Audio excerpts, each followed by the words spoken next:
Esse é o João Francisco Neto, advogado com 2 décadas de atuação, nome respeitado no Rio de Janeiro. João já atuou em grandes casos do Brasil e trabalhou diretamente com um dos maiores advogados criminais do país. Tive ali no escritório dele oportunidades incríveis de conhecer grandes pessoas, grandes advogados. Passaram-se ali 2 semanas e quem está na sala dele?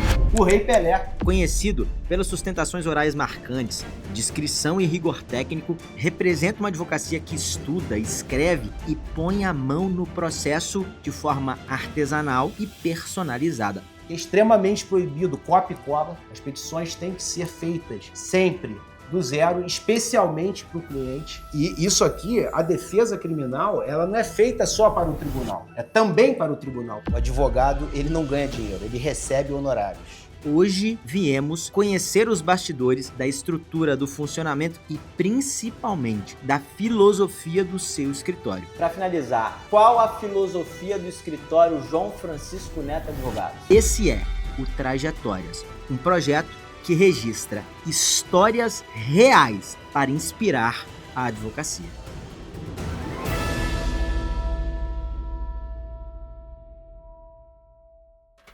Turma, tô aqui no Rio de Janeiro para entrevistar um advogado que eu admiro demais, advogado com A maiúsculo. Esse é um cara que, se eu tivesse um problema criminal, eu não tenho dúvidas que estaria no meu time de defesa. Cheguei aqui mais cedo, né, para preparar tudo e, cara, é muito legal. É um escritório que tem DNA carioca. Olha que negócio impressionante. Ali, ó, tem Cristo Redentor, olha que legal. E aqui, cara, a praia mais famosa do mundo, Praia de Copacabana. Um outro negócio que eu achei legal é uma coisa minha, tá? Eu gosto muito de mobiliário. Você viu um mobiliário modernista, coisa assim, caprichosa, sabe? Mobiliário brasileiro. Vai ser bem legal o papo e meu objetivo é, cara, mostrar como é que ele estruturou o escritório e mostrar como é que funciona o dia a dia de uma banca que atua nesse nível. Vai ser bem legal. Vamos lá, espero que vocês gostem. André Colares. Olha o homem aí. É uma honra te receber aqui. Obrigado, receber João. Vocês, obrigado aí pelo carinho. Eu que agradeço, cara. Feliz de estar aqui contigo. Tava até falando aqui agora, dei um tour aqui, cara, na sua sala. Cara, você é um cara que representa aquilo que a gente acredita. Faz uma advocacia séria, uma advocacia discreta, uma advocacia técnica. E meu objetivo aqui, cara, até mencionei isso antes, é mostrar um pouco da estrutura do escritório, como é que funciona o dia a dia, aprender contigo, que já te disse antes, é uma referência para mim. Então, mais uma vez, obrigado por nos receber aqui. Uma honra para mim. Cara, vamos lá. Eu até, como eu disse, fiz um tour aqui, algumas coisas me chamaram a atenção. Eu até mostrei isso aqui, ó, vem cá. Eu mostrei isso aqui que eu imagino que seja o seu avô, que é o João Francisco, certo? Sim, esse aqui é o meu avô João Francisco e esse aqui é minha avó Marília. Ambos Legal. já faleceram, saudosos. Essa aqui é uma foto do meu avô quando ele tomou posse no Tribunal de Alçada Criminal em 1971, quando ele entrou na magistratura pelo 5º Constitucional. Mas o meu avô, antes disso, ele já tinha aí quase 50 anos de idade. Antes disso, ele teve múltiplas atividades. Meu avô chegou em Petrópolis com aproximadamente 16 anos de idade e ele vinha de uma família humilde, ele foi muito batalhador e ele chegou a ser inspetor de alunos, foi professor de português de diversas pessoas em Petrópolis, inclusive o avô da minha esposa foi aluno do meu avô e chegou a ser vereador no município de Petrópolis, foi deputado estadual, advogado, militou no foro criminal e o interessante, eu vou te mostrar aqui, coloquei aqui com todo carinho o diploma do meu avô, na Universidade do Distrito Federal, da Faculdade de Direito aqui no Rio de Janeiro. Ele se formou em 57, na turma dele, ele se formou com Evaristo de Moraes Filho, o grande criminalista. Caraca. E quando ele faleceu, eu mexendo nas coisas dele, guardei muitas coisas, eu encontrei um diploma e encontrei também o convite da formatura. E nesse convite tinha lá o nome do Antônio Evaristo de Moraes Filho e eu presenteei os filhos dele, o saudoso Renato de Moraes e também o Eduardo de Moraes, grandes criminalistas, com um exemplar desse convite de formatura. João, agora uma coisa que me chamou a atenção. A sensação que eu tenho ao chegar no escritório é: estou em uma sala de estar de uma casa de família. Sim. Pô,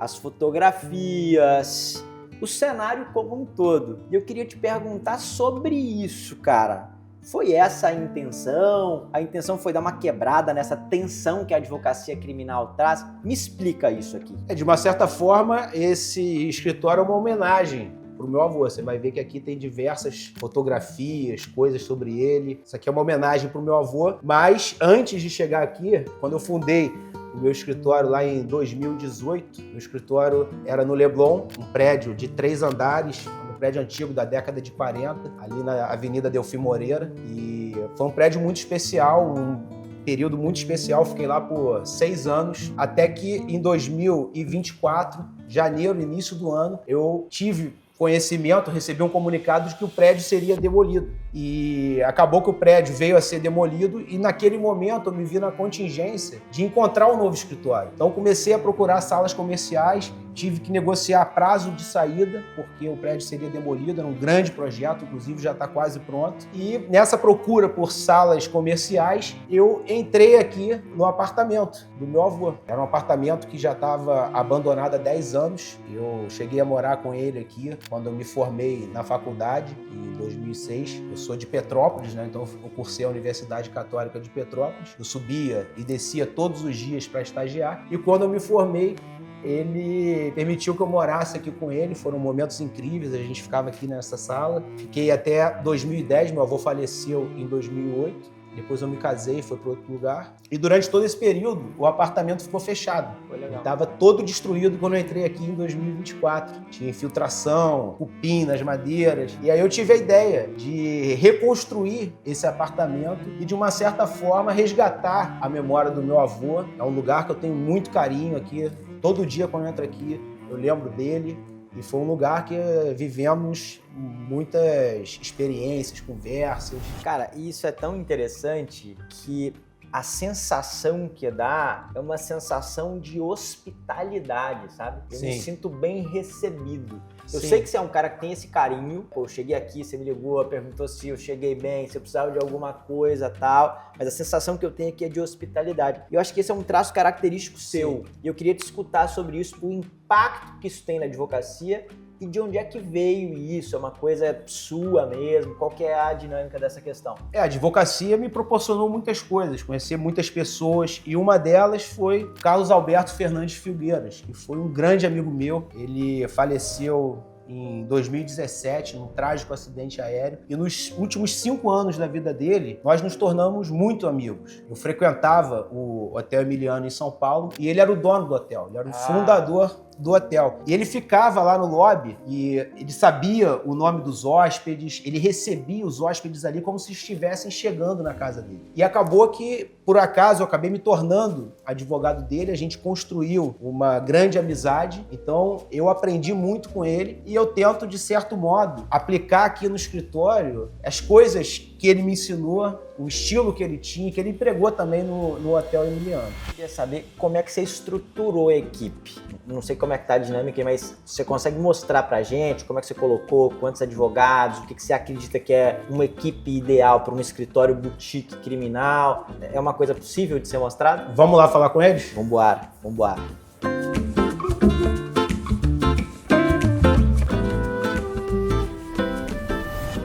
E aí, pessoal, bom dia. Esse aqui é nosso digníssimo André Colares, do Mind Justo Criminal. Veio aqui conhecer um pouco da nossa história. E eu vou te apresentar aqui um por um. Tá bom. Primeiramente, o Roldão Fried. O Roldão, ele entrou no escritório por indicação do nosso amigo, professor Carlos Guerra, do IBMEC. Indicou o Roldão, falou que é um dos melhores alunos que ele tem, gosta do direito criminal. Então o Roldão tá aqui com a gente. Responsa, hein, Roldão? Aqui é o Felipe Sveiter. Felipe, tenho relações avoengas com ele. O meu avô era amigo do avô do Felipe, foram desembargadores juntos no Tribunal de Justiça do Rio de Janeiro. Depois, o avô dele se tornou ministro do Superior Tribunal de Justiça, ministro Valdemar Sveiter. E eu gosto muito de toda a família. Tio dele, Sérgio Sveiter, grande advogado, é assim uma pessoa que eu tenho como referência, que me prestigia muito na advocacia, que eu tenho como grande amigo. Pô, uma honra você estar aqui com a gente, integrando o time. Aqui, Antônio Dono, Donola. Quantos anos, Antônio? 19 anos. 19 anos, acabou de entrar no escritório, tá aí uma longa trajetória pela frente. Você perguntou como a gente montou a equipe. Sim. O Antônio, sou muito amigo do pai dele, que é o Vinícius Donola, um grande jornalista. Hoje está todos os dias lá na Band News, na rádio. E acabei conhecendo o Antônio e convidei ele para integrar o nosso time, para que ele possa aí seguir os nossos passos na advocacia e que possa aprender com a gente também. Isso é importante. Novão, cara. Porra, boa idade para começar, né? Isso aí. Já nem teve direito penal na faculdade. Aí sim, tá na melhor Esse aqui escola, pô. José Boa tarde. Vitor Habib, esse aqui é o primeiro a chegar e o último a sair. E eu já percebi isso desde o início, porque eu conheci a atuação do Habib numa causa e eu convidei ele para trabalhar com a gente aqui. Então ele tem Legal. todos os méritos e uma honra a tua presença aqui no escritório, João. peça fundamental no time. Vou apresentar para vocês o Davi Saldano. Davi eu conheço de infância, petropolitano. Ele fica lá em Petrópolis, nosso escritório em Petrópolis, e 2 vezes por semana ele vem aqui para o Rio de Janeiro, está sempre com a gente aqui, uma figura também de fundamental importância aqui no time. E o Felipe Wiedermalcher. O Felipe, estagiário fundador do escritório, entrou aqui a pedido de um juiz lá de Petrópolis, era amigo da mãe dele. Temos também relações avoengas. O avô dele foi o desembargador Roberto Wider, que era muito amigo também, conviveu com o meu avô na época do meu avô. E só para te mostrar uma coisa, o Felipe, ele é tão querido pelos clientes que teve um cliente nosso que presenteou com uma fotografia dele dando martelada aqui na obra do escritório do Leblon. Muito bom. E depois, na obra aqui, esse mesmo cliente deu um outro retrato pro Felipe dele colocando o piso Pô, muito legal. no escritório aqui, na obra aqui do escritório de Copacabana. Sensacional. Então o Felipe também é uma peça fundamental. E a gente tem a Paula Barioni, que está na Suíça, ela está fazendo um mestrado em Genebra e está morando lá por enquanto, fazendo esse curso lá fora. E, João, já para dar um recado pra galera aqui, o que você espera de quem trabalha contigo? Olha, eu espero deles dedicação, que tenham consciência da importância da advocacia, daquilo que a gente faz. Considero que a advocacia ela é muito gratificante, sobretudo na esfera criminal. Então, o trabalho aqui de todos tem que ser feito com muito capricho, com muito cuidado, os acompanhamentos processuais. Espero que eles sempre acompanhem os processos com a maior dedicação possível, que leiam os processos, isso é muito importante. Nenhuma petição aqui é protocolada sem que haja uma revisão final, e é importante que todos leiam todas as petições, que todos saibam de todos os casos. Esse é o ideal. Agora uma pergunta, cara. Você é um cara que lê todas as petições do escritório. Como é que funciona a criação de teses aqui no João Francisco Neto Advogados? Eu leio todas as petições, nenhuma petição é protocolada sem que eu faça uma revisão. E eu tenho por prática também, eu nunca perdi isso, que é redigir as petições. Eu acho que toda petição criminal é uma obra literária. A gente traz ali o drama do cliente, o sofrimento do processo criminal. Como dizia o Carnelucci, as misérias do processo penal, o processo por si só é uma pena. Então, eu acredito que o nosso ofício seja de um alfaiate. A defesa tem que ser sob medida. Aqui é extremamente proibido copia e cola. As petições têm que ser feitas sempre do zero, especialmente para o cliente. E nesse sentido a gente até brinca que aqui é o nosso ateliê. Então a gente tem todo o cuidado, capricho com todas as petições que são apresentadas. Cara, eu até tinha visto ali na porta algumas frases legais que eu acho que vale a pena você comentar Isso aí o conosco. pessoal escreve, cada um escreve alguma coisa, né? A gente tem aqui a frase barriga no balcão, que foi a Paula que escreveu aqui. Direito ao que você pede e o juiz te dá. Não fazemos delação. Tem ali, só erra quem trabalha. Sua proatividade é um problema. La maison é tomber. Então a gente brinca, a gente vai colocando aqui algumas frases inspiradoras para todo mundo. Muito legal, muito legal. João, uma coisa que eu vi no seu site, cara, é que você guarda livros de petição. Como é que é isso? Sim. Que Vamos é lá isso? que eu vou te mostrar e contar essa história. Vamos lá, Sala. vamos lá.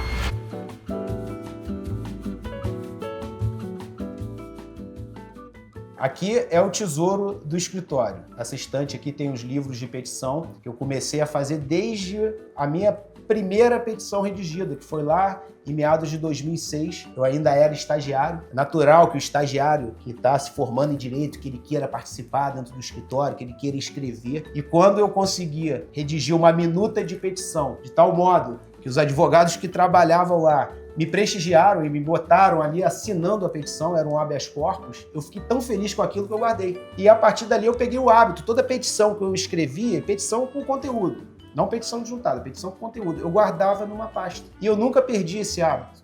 Então, durante todos esses anos, as petições que eu fiz, eu fui armazenando. Depois eu faço um índice, eu coloco o nome do cliente, o tribunal, o tema tratado. E aí eu fui fazendo esses livros de petição. Aqui nessa estante tem aproximadamente 100 livros, que foi até o momento em que eu montei o meu escritório. Agora uma pergunta, João. Tô vendo aqui que tem alguns livros que estão da seguinte maneira. O nome do livro é Petições. Sim. E tem alguns livros que o nome do livro é o nome do caso. Sim. Como é que você faz essa diferenciação? Por quê? Porque tem certos casos que a petição, a defesa do cliente, ela ganha tal volume que eu entendo que dá para fazer um livro só daquele caso. Como, por exemplo, esse aqui, que é uma petição de razões de apelação. Isso aqui é uma única petição? É uma única petição, sem nenhuma jurisprudência, nem doutrina citada. Isso aqui é um enfrentamento dos fatos do processo. É um caso rumorosíssimo, uma pessoa pública. E depois que eu protocolei as razões de apelação, eu fiz o livro. E me ocorreu, por ocasião do julgamento, de fazer outros livros como esse para levar para os desembargadores, para despachar. Então eu levei esse livro para os desembargadores e a desembargadora relatora, quando eu fui despachar com ela olhou, falou: doutor João, mas essa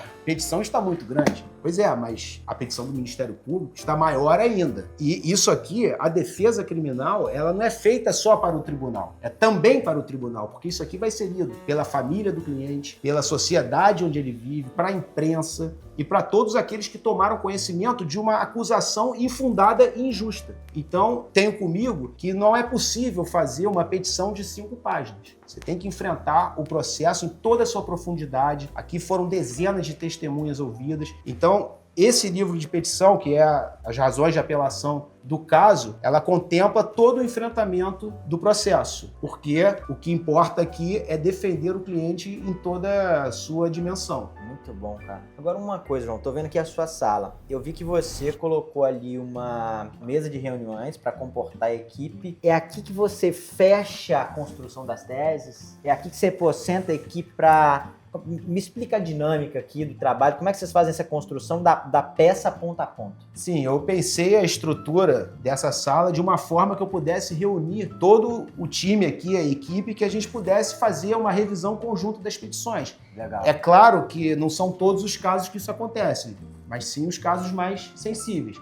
Então aqui eu coloquei um telão e esse telão ele fica conectado com o meu computador como se fosse uma terceira tela. Eu consigo jogar para cá o PDF do processo, o documento Word, e aí a gente abre a defesa aqui para que todos acompanhem a revisão. E é claro que os erros cometidos, os equívocos, a equipe toda, ela assimila a correção que é feita para que esses erros não mais se repitam. E também tenho por prática trazer o cliente para esse processo. O cliente vem aqui no escritório para que ele possa contar a história dele, porque existe o drama de uma acusação. Então, quando eu vou apresentar para o tribunal o acusado, eu preciso que ele me conte a história dele. E eu acho muito interessante trazer o cliente para que ele me conte a história. E aí eu consigo escrever junto com ele. Ele observa o trabalho sendo feito. Muito bom. Isso aí gera um valor muito grande para o cliente, porque ele se sente participando da defesa. Agora uma pergunta, cara. Eu sei que você trabalhou com um dos maiores criminalistas do Brasil, Nélio Machado. Como foi aprender o ofício da advocacia com um ícone? Isso foi um dos maiores presentes que o meu avô me deu. Era de Petrópolis, fazia direito na Universidade Católica, uma cidade, enfim, do interior. E eu sempre tive, ouvindo as histórias do meu avô, o sonho de ser advogado criminal. Meu avô foi um desembargador criminal, foi um advogado criminal. E eu sempre pedia para ele: você tem que me conseguir um estágio no Rio de Janeiro, em algum escritório. E ele dizia o seguinte: eu sou um general de pijamas, já estou aposentado, não posso sofrer uma recusa. Mas, de tanto eu insistir, um dia ele chegou para mim e falou: vou fazer um único pedido. Se for recusado, não farei outro. E aí ele olhou para a estante dele e falou: pega aquele livro aqui, ali. Aí eu peguei esse livro, que é esse livro aqui, Liberdade, Liberdade, Habeas Corpus sobre Nós, do Nélio Roberto Saida Machado. Na época, eu tinha 20 anos de idade, não tinha a menor noção de quem era o Nélio. Sei que no dia seguinte, coloquei um terno, peguei um ônibus, fui para o Rio de Janeiro e ele lá me entrevistou e falou, você está contratado, começa amanhã. E aí, do nada, eu comecei a trabalhar no escritório, tinham diversos advogados, estagiários, ainda não tinha assimilado muito bem quem era o Nélio. Passaram-se ali 2 semanas, o Nélio chama todo mundo na sala dele, e quem tá na sala dele? O Rei Pelé. E foi nesse momento que eu consegui perceber com quem que eu estava trabalhando. E a partir dali, como eu fazia um trajeto de ônibus todos os dias, eu ia para a faculdade, minha faculdade era à noite, eu pegava um ônibus no centro de Petrópolis, eu ia para a rodoviária de Petrópolis, depois eu pegava um ônibus para o centro do Rio de Janeiro e ia para o escritório. E depois eu fazia esse trajeto voltando. Eu ficava muito tempo dentro do ônibus. E lá, naquela época, hoje em dia tudo é digitalizado, mas naquela época existiam salas de arquivo morto. Eram caixas com os arquivos empoeirados. E eu comecei a vasculhar esse arquivo morto. Então, eu ia para Petrópolis e voltava sempre com um tomo de algum processo. E a partir dali, eu comecei a ler petições de grandes advogados, comecei a conhecer os casos do escritório e processos do Castor de Andrade, do Banco Nacional, como tinham conversas de casos antigos, com o passar do tempo, eu já sabia do caso, eu conhecia o caso. E foi a partir daí que me deu a ideia dos livros de petição, porque eu fiz diversos livros de petição lá para o Nélio, e eu sou muito grato por tudo que ele me proporcionou, fiquei lá por quase 15 anos, e enfim, ele me prestigiou muito, com o passar do tempo eu fui efetivado. Nesse período, 90% das sustentações orais do Nélio eu fui presencialmente e eu gravava as sustentações dele. E depois a gente ouvia, eu ficava ouvindo, enfim, analisando. Na época era um gravador que era tipo uma fita cassete, depois foi para CD. E eu tenho por hábito também, todas as sustentações orais que eu faço, de ter o registro em áudio. Eu tenho isso tudo catalogado também. As petições que eram feitas, o Nélio também tinha isso, ele chamava todo mundo na sala dele para fazer as petições. Então a gente via como acontecia, como ele fazia, o emprego correto do vernáculo, a sinonímia que ele usava. Então eu achava aquilo muito incrível e eu aprendi dessa forma.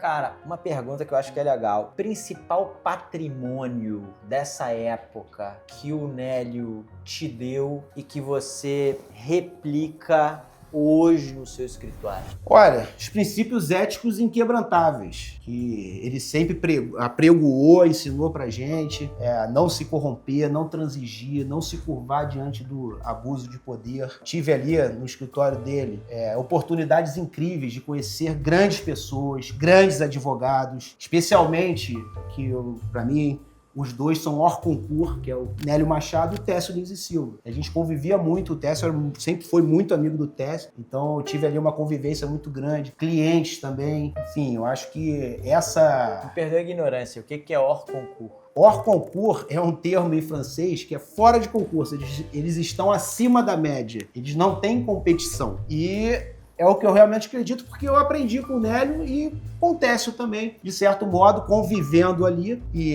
essa expressão hors concours é uma expressão em francês. E o Nélio tinha uma época que a gente tinha um cliente que era belga. E ele, de vez em quando, vinha pro Brasil. E o Nélio conversava com ele em francês. Caraca. E eu achava isso espetacular. E eu acabou plantando ali uma semente que falei, algum dia eu vou aprender francês. Isso aí eu tô falando de 2009, 2010, por aí. Com a pandemia, tudo parou de funcionar. E nesse momento me ocorreu de começar a estudar francês. Eu comprei um curso que tinha áudios, vídeos, vários exercícios. Era um curso de aproximadamente um ano e meio. E eu consegui fechar esse curso em aproximadamente 5, 6 meses. E eu acabei aprendendo e até hoje eu pratico.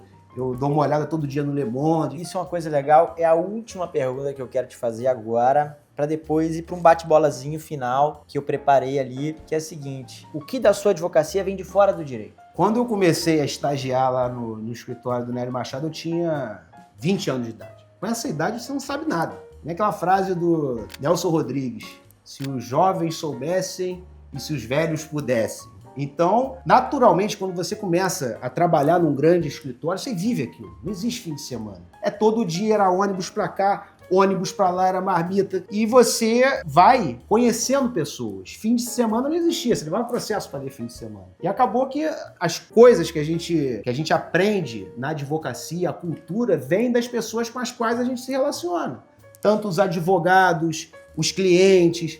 as pessoas que a gente convive, e isso é muito importante, isso para mim foi fundamental. E como eu comecei com 20 anos de idade, e lá se vão 2 décadas, tudo que vem de fora da advocacia de cultura foi por influência de alguém. Os livros, cultura de artes, acaba que você vai assimilando isso com cada pessoa que você vai conhecendo, você vai extraindo o melhor de cada um. Irmão, caminhando final, eu preparei uma série de perguntas, será uma contribuição importante para a advocacia. Vamos lá, para a gente fechar? Vamos bater um papo lá na sala? Vamos embora. Vamos lá. João, você é um advogado combativo. Como desagradar com elegância? O advogado não deve ter receio de desagradar quem quer que seja no exercício do seu munus, que tem estatura constitucional. Mas, no exercício da profissão, o advogado deve atuar com urbanidade e lhaneza no trato. Não se deve utilizar palavras ferinas, adjetivações impróprias. E isso é muito comum do jovem advogado, que está lá começando a escrever e fica indignado com uma atuação abusiva do Ministério Público, uma acusação injusta, e acaba utilizando palavras, adjetivos que podem ofender. Então, aqui no escritório, quando eu faço a revisão das petições com os advogados, eu sempre tomo cuidado de apontar esses adjetivos que nunca devem ser utilizados em uma petição. Essa lhaneza no trato, ela deve ser observada, no meu entendimento, por todos os advogados que atuam na matéria criminal e quando vão no enfrentamento com o Ministério Público nos tribunais. Aqui no Rio de Janeiro tinha um procurador-geral de justiça do Ministério Público, nós tivemos diversos embates no tribunal e ele se aposentou, fundou uma consultoria jurídica de altíssima categoria e hoje nós somos parceiros profissionais, amigos, que é o Eduardo Gussen. E isso não seria possível desenvolver esse relacionamento depois da aposentadoria dele, não antes, caso a gente tivesse empregado no tribunal esse tipo de palavras que muitas vezes a gente vê. Eu já presenciei no tribunal o desembargador chamar a atenção do advogado em razão das palavras utilizadas na tribuna. Então o advogado deve ter muito cuidado com isso. Eu sei que você atuou e atua para pessoas públicas e autoridades. Quais cuidados o advogado tem que ter nesse tipo de caso? O advogado não deve ser mais importante que o cliente nem transformar o processo em palco. É claro que existem determinadas situações em que o advogado ele tem que se posicionar, porque o cliente ele está apanhando todo dia na mídia, o advogado tem que tomar uma posição. Mas não falar desnecessariamente com a imprensa, porque isso pode trazer uma certa notoriedade para o advogado, mas a custo do desgaste público do cliente. Então, falar com a imprensa somente em casos absolutamente excepcionais. O silêncio, às vezes, é uma estratégia, porque o jornal de ontem embala o peixe de hoje. João, qual foi o momento mais difícil da sua carreira? Sem dúvida alguma, foi em 2018, quando eu tomei a difícil decisão de montar o meu próprio escritório, com o meu nome, do meu jeito. Eu estava ali numa situação jogando a Champions League com o estádio lotado, torcida cantando, e do nada eu saía sem nenhum cliente, sem nenhuma perspectiva concreta, somente com um sonho, um futuro a desbravar. Então esse momento realmente foi muito difícil, foi o momento do recomeço. Teve alguma pessoa decisiva nesse contexto todo? A minha esposa, a Bárbara. Eu tô com ela já há 25 anos, ela presenciou, esteve do meu lado durante todo esse tempo. Hoje nós temos 2 filhos, o João Gabriel e o Luiz Henrique, e lá no início, quando eu era estudante de Direito em Petrópolis, eu descia todos os dias para o Rio de Janeiro, de ônibus com a minha marmita, e todo o salário, a bolsa que eu ganhava de estágio, eu custeava as minhas passagens para ir trabalhar. Na verdade, eu pagava para trabalhar. Eu ficava sem recursos para sair no fim de semana, para ir no cinema, num restaurante, e nessa época ela pagava isso. Então a gente ia lá, ela comprava minha pipoca, o meu sorvete. Ela passou por todos esses momentos comigo, a gente acreditou no sonho e cá estamos já 25 anos juntos e sem dúvida alguma ela foi uma pessoa que me estimulou muito e sem ela eu não estaria aqui hoje. O que você diria para o advogado que está montando sua banca agora e deseja fazer uma advocacia criminal com seriedade? Eu vejo muitos advogados dizendo que ganham ou que pretendem ganhar dinheiro com a advocacia. Isso é um equívoco.